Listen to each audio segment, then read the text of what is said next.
It seems you have obtained the final arcana. It's from your daughter.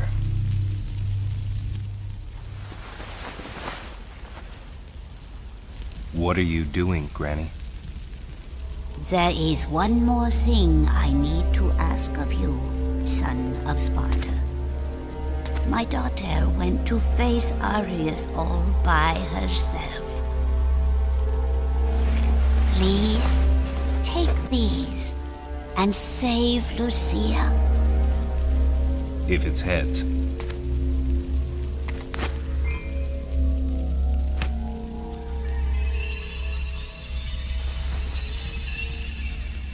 Your lucky streak continues, Granny.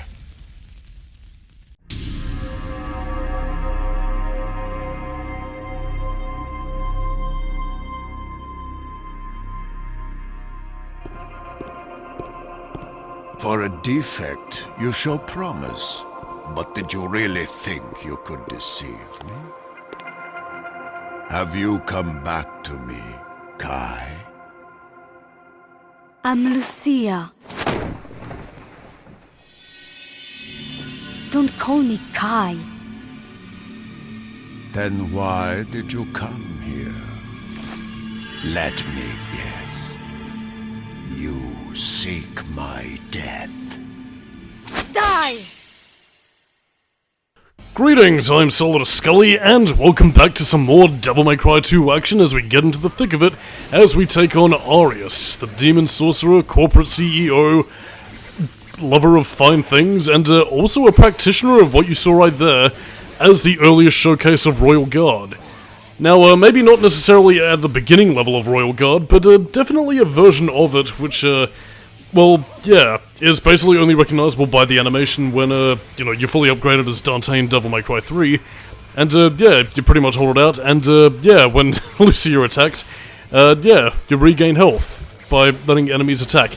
In DMC3, though, it is a bit of a pish ability, but it is also rather cool to see that, Arius apparently is a practitioner of it. But yeah, regardless though, this boss fight isn't really much to scoff at, and again, it's not necessarily, well, I mean, again, it's similar to what the other ones in the game. It is very much one where you're meant to build up your style ranking and avoid getting pips, but yeah, Arius himself, again, he is a powerful sorcerer. He does have, a lot of powerful attacks, but at the same time, he also wasn't trying very hard. Well, mainly because, again, Lucia is his creation. He knows his secretaries at the back of his hand, and, well, again, she ain't shit compared to him, so more or less, she's pretty much just sort of there to just try and beat him up, and Arius is pretty much just smoking a fine Cuban cigar, occasionally firing off his gun, and having a nice glass of rosé. So again, I mean, what the boss likes in terms of, like, engaging difficulty, I do like for the amount of personality it exudes, because, again, like, I mean, he just doesn't give a fuck. He's rich, he's powerful, and quite frankly, all he really has to do is just sort of bide his time, really. Again, the only thing that Arius wants is the Arcana so he can achieve his ambitions. And, yes, indeed, it seems that Lucia is going to play a keen role in how he obtains it, as he flicks up another symbol and summons more demons. You lose, Kai.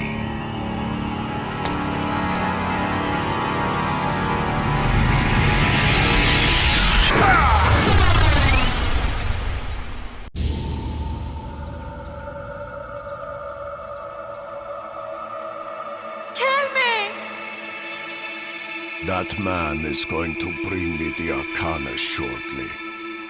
You will live to see that.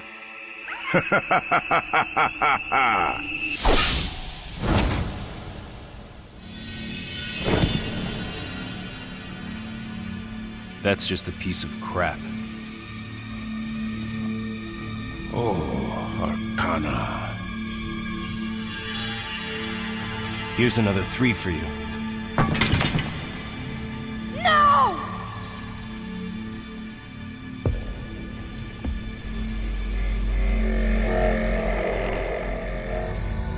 Crap like that doesn't interest me. But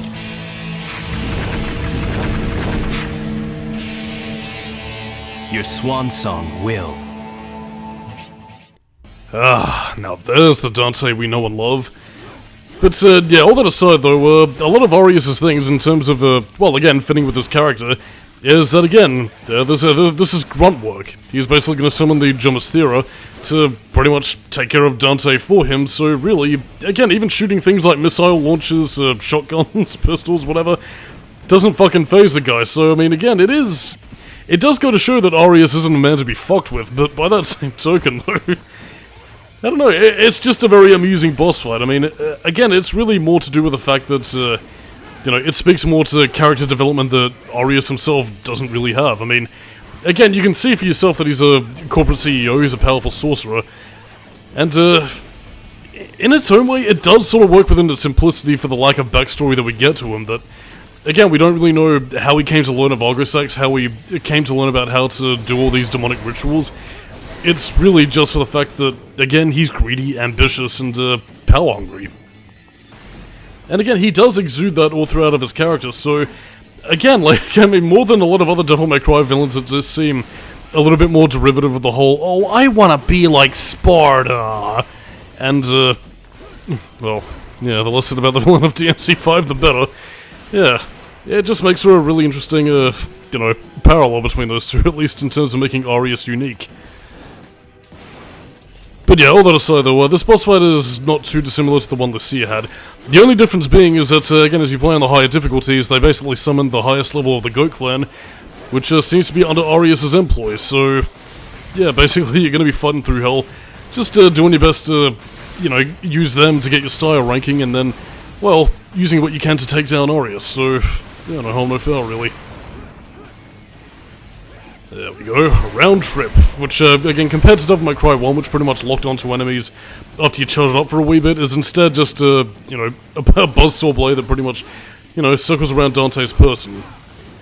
I can't tell which, you know, which is more or less useless, because, I mean, I've seen a lot of people, you know, actually not use round trip a lot in terms of usability. I mean, I myself did show it off throughout Devil May Cry 1 for the sake of varietizing my moves, and I did find use for it there, but yeah, I mean, again, I guess if it isn't the, you know, the box standard Stinger ability, people don't want to fucking know about it. Although, then again, I mean, for those who do overuse the Stinger ability just to close the gap and use that as pretty much your box standard kill enemies quickly move, you know, I mean, I do find it a bit pot-calling kettle that, you know, oh, Devil May Cry 2 was shoot to win, yet in every other game they'll pretty much just utilize the Stinger ability and nothing but, which, again, doesn't go for everybody who plays Devil May Cry, but does go for the few. And, yes, not utilizing the combat system. Truly, they are, in fact, the casual Gamor that should be hated. But yeah, in any case, this was, just me wanting to show off the vast tally and totality of, the moveset that Arius has, as well as the various demons he can summon. But in any case, so, this being cutscenes galore does give us a fair bit to talk about, so, yeah.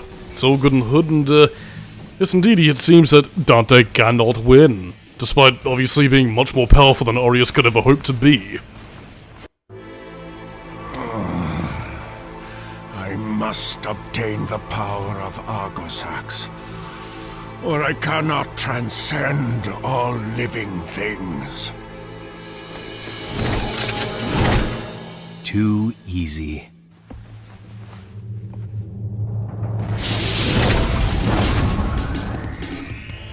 You cannot win. Someone is holding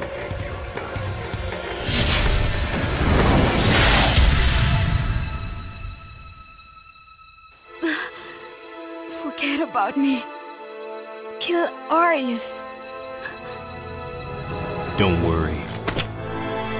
I've got you.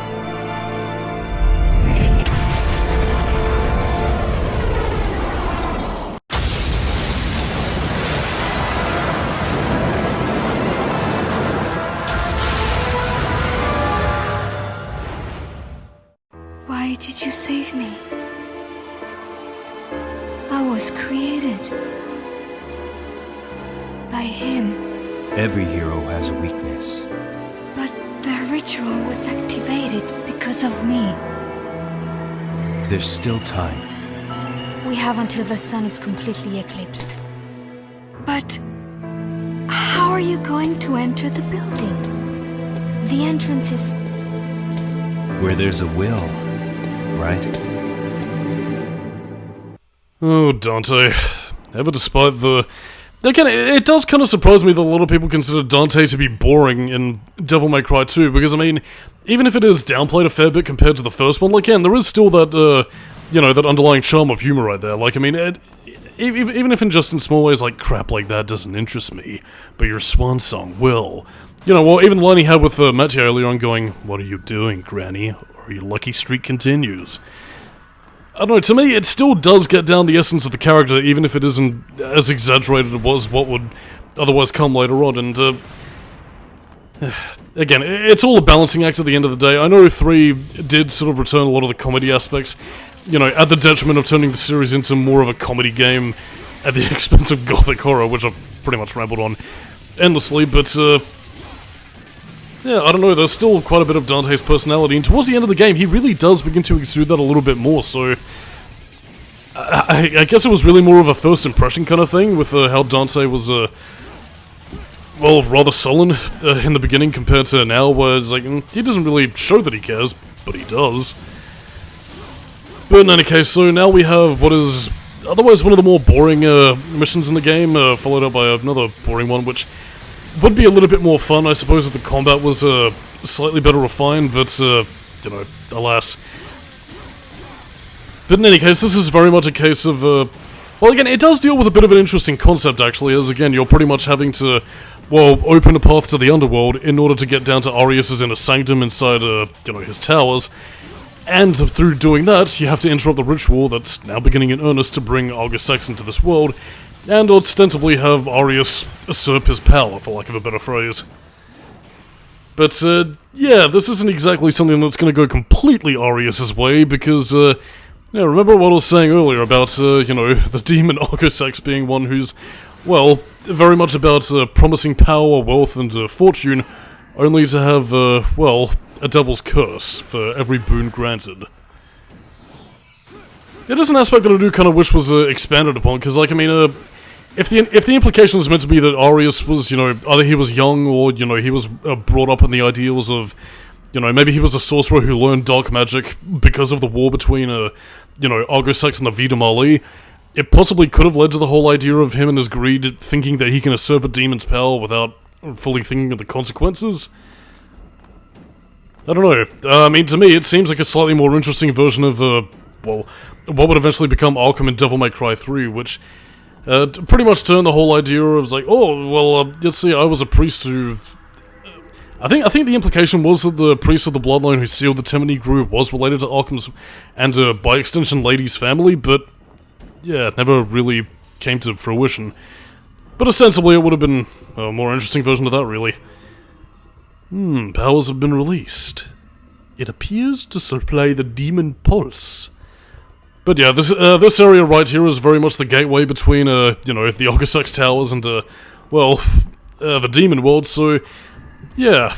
And as you can already see with, you know, the ritual already beginning in earnest, yeah, the demon world and the human world are beginning to merge somewhat, so, yeah, it does, well, I mean, the first game already tackled it to a certain degree, although that was a bit of a more localized incident, but, yeah, the series, as a whole, does tend to tackle the whole what happens if the demon and the human worlds merge, and, you know, as I mentioned before, with, I think it was more Hideki Itsuno's thing than, Hideki Kamiya's for the first game, but, yeah, according to Itsuno, you know, there is no angels, heaven, or gods, so, yeah, if it wasn't for Dante, Sparta, and his bloodline protecting the humans along with other devil hunters, yeah, the human race would very much be screwed, and, well, I mean, to kind of create a bit of a talking point as we continue hunting after the 4 other demon powers, for lack of a better phrase, it does make me wonder, particularly with some of Arius' words earlier on, that everything that belongs to the devils will revert to its original form, so it does make me wonder, was Earth originally a demon's paradise? By which I mean to say that it was originally a land of demons before humanity was eventually freed on its own? Again, it's a curious method of story to explore, and again, maybe if it doesn't involve, like, you know, Sparta or anything, I feel like it would be a good time period to sort of explore mythology-wise to see, you know, how exactly the human world came to be what it was today, and, you know, vice versa, how exactly human civilization was allowed to thrive. while the demons, you know, influence humanity. Because, I mean, the Devil May Cry universe does seem to be something of a facsimile of our real-world Earth to some extent, mythology and all, so... Yeah, it does, I don't know, it's quite curious to see, like, how they would have translated myths and legends, and how it corresponds to the demon world, and moreover, how, you know, that semblance of divinity and, well, holiness in a world where heaven doesn't exist, how that sort of comes into fruition, really. Again, maybe that's just me overthinking it, but I do feel like that the Devil May Cry series has a very expansive, untapped mythos really yet to be tapped into, but again, that's part of the reason why, again, you see a lot of my cynicism in regards to turning the series into an over-the-top comedy game, which, I don't know. I mean, I can still see them doing stuff like that, it's just that I also see them slathering it with a whole bunch of, look at me, I'm dancing a Michael Jackson because I got a funny hat, squat-a-la. And, yeah, they're just sort of kind of sucking the intrigue out of it for me. But in any case, as anything else, I do believe that if you don't get the healing heart from around where I shot it off before you fought Bulwark, it's also here where you can get the healing heart. I believe in that little alcove over there once you kill all the demons, so yeah, that's pretty much your route if you don't want to go through the trouble of defeating and regenerating totem poles. And I finally remembered what the theme song to this part of the game for Dante's second thing was, Shoot the Works, which later got a reprise in Devil May Cry 3 when Dante plays Nevin. Or Call Forward, since that was made back in the past. And, I don't fucking know, Devil May Cry 3 is an odd game. Particularly considering the fact that a lot of abilities you have in Devil May Cry 1 and as standard in 2, Dante already paid for in 3, so does he forget certain moves, or does he have to pay for them over again, or can you sell your memory for moves and muscle memory? Whatever, gameplay to story segregation, but at the same time though, you shouldn't forget moves, unless the implication is that Dante, being the slight alcoholic that he is, drinks so much that he literally forgets all the fighting moves he does. Oh, my brain, my poor, delicious, thirsty brain, to be drank by the goatlings.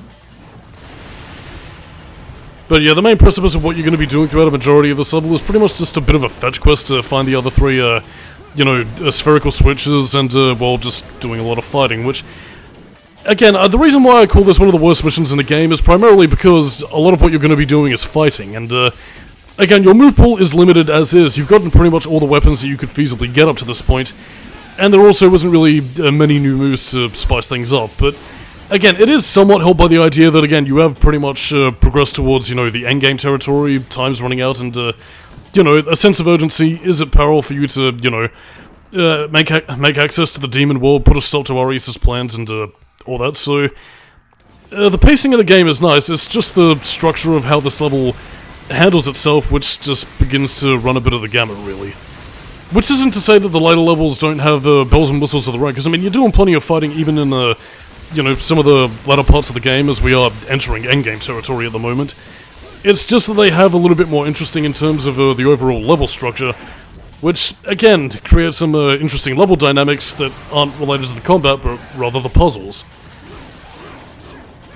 So again, like, I mean, it's why I keep saying that I feel like Devil May Cry 2 does have a lot of interesting ideas, and why, again, even in the modern games where the combat is refined as good as it possibly can be, that again, you know, maybe if you maybe refine the gameplay to some other aspects, i.e. puzzles, maybe a bit of platforming here and there, and utilizing different demonic techniques for, you know, interesting results, it could keep the series going and, you know, have innovations in a way where, again, for as brief as the release schedule is for a lot of Devil May Cry games where they don't, you know, outstay their welcome or feel like a redundant sequel or anything, I don't know, it could be a potential way of having a Devil May Cry 6 with, you know, the refined combat being as good as it ever was, without feeling redundant as you improve other aspects like the puzzle design, platforming, and various other aspects of gameplay that you feel the need to introduce or improve.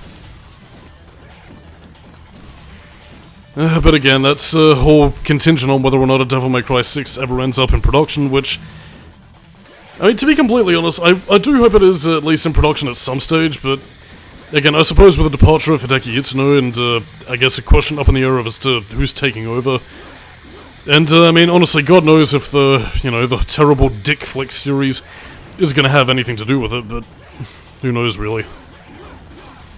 Well, then again, I suppose there is also the idea that Reuben Langton is a bit persona non grata as the current voice of Dante, as he seems to have retired after people got a bit cross with, some naughty things he said on the internet. You know the ones. How we yearn for the days when the most strange thing about Reuben Langton was his interest in aliens and conspiracy theories. But I mean, even in that case, so Dante has had different voice actors before, Matt Kaminsky and Drew Coombs, and as of recently, Johnny Young Bosch, albeit sounding a bit Nero from what I've heard of his performance, but either way though, I mean, that's no excuse not to include the character, and even in that case, I mean, Nero is pretty much set up to be our main protagonist now, so really there's no reason to hold on to Dante forever, but that is also why I brought up in the beginning of the commentary. Can this game and franchise continue to survive without Dante as a crutch, or can it finally move on? Or if the franchise is unwilling to move on, I don't know, maybe you could potentially do like a Castlevania kind of thing, where you follow the Sparta bloodline and I guess maybe visit various time periods of the Devil May Cry mythos. Kind of what I was explaining earlier, really, like, maybe the first time Sparta turned against his demonic heritage to fight with the humans, which I guess could have potentially been the setup between, demons running amok across the world, Sparta saving humanity and giving them a chance to live, separating the underworld and human worlds from being as one, and, I don't know, then in turn maybe dealing with the Argosax conflict, stuff like that. I mean, again, if you're going to be too afraid to move forward, then you could at least highlight a bit of the game's history by going backwards, I suppose. Or even if you still wanted to use popular characters, I mean, you could always explore Virgil's life post, post-parental death in Devil May Cry 3, or, the interim between, what he was doing throughout DMC4. Apart from that whole little, two cutscene thing, it was like, there's a woman over there, implied to be Nero's mum. Tee-hee, hoddle-ha, guess you'll never see what happens there. But I don't know, really. I mean, idealistically, I would like to see the series go forward with Nero, but, I mean, even in that case, even if you didn't want to go forward with Nero, you could potentially have it, like, a game set maybe in the future, which could give you a chance to play with, I don't know, maybe some futuristic aesthetics, and maybe have you play as, like, Nero's children or grandchildren or whatever. Again, there's nothing stopping you from going forward with the series mythos but having the bloodline as an anchoring element. Again, as I brought up earlier with the Castlevania example of, the Belmont lineage going from, like, Simon, Trevor, and, Soma Cruz, whatever else, really. But then again, that's just depending on whether or not the series will ever make a return in our lifetime. I do hope so, but, again, apart from the Dick Flicks TV show, I don't really see it happening that well. In any case, though, those little cherubim enemies are basically there, and if you dodge out of the way of their, little spheres in which they launch their explosive at you, well, squadala, you get some style points. But yeah, I mean, it's probably in your best interest to take out all the enemies, but by that same token, though, it's just, well, I mean, again, your lock-on target is contingent on you holding down the button, because if you don't, well, you're pretty much going to be honing in on enemies, which, again, is important, but I don't know, most games usually have it the other way around.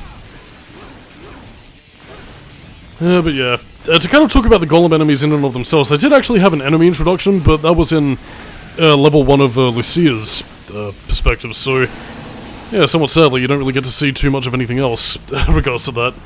Although, speaking of Lucia, as we continue to make our merry way across the land, actually, you know what, I'll save Lucia's thing for next time, because we do have another long stretch of gameplay, but also not too far off from the end in this stage, so go us. But yeah, another thing, if you pretty much get down the golem enemies pretty much down to, that little stub of legs, in which case they'll pretty much crawl away panicking from the evil Dante trying to eat them for dinner. Yeah, they'll pretty much crawl away for a little bit, and then they'll have an invincibility state where they completely regenerate their body, and then you gotta fight them all over again, which, again, I feel like in a more modernized DMC game, they actually could have really done something rather cool, where again, if you're surrounded by enemies but leave the golems too idle for a while, well, they'll pretty much come up and wreck your shit, which, again, kind of makes it saddening that they were only appearing in this game, and nothing more. And yes, editing for timers, we pretty much go right back down to, well, where we were before, where, now then, we've activated all the demonic powers, and now all that's left is to prepare the ritual. But it seems that we might be meeting an old friend. Ah, yes, an old friend. I can't wait to see who it is.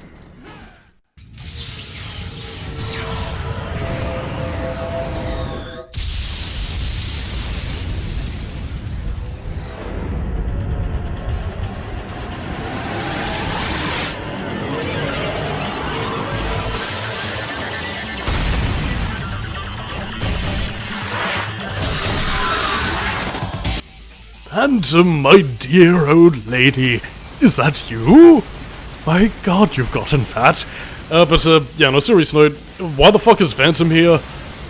I have no idea. The only thing I can particularly postulate is that, well, again, after being destroyed and returned to the underworld, I suppose, it's either meant to be implied that Phantom is working for Argosax now, or I guess maybe the only other implication would be that the Phantom Spider is a species, rather than a specific individual.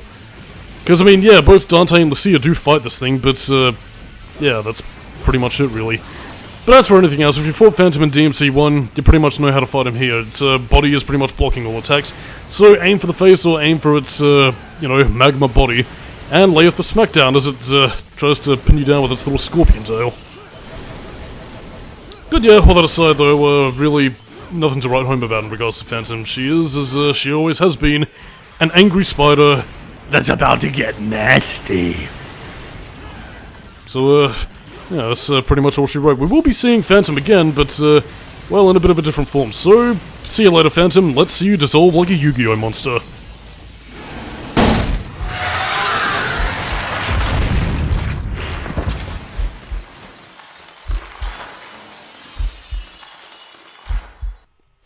So, on that note, I am Solidus-Skully, keep it new metal, and next time on the Devil May Cry 2 commentary, well, we're gonna be in for some arena combat starring Lucia, but with a bit of a tender cutscene as she confronts her revelations with Matier. Catch you next time.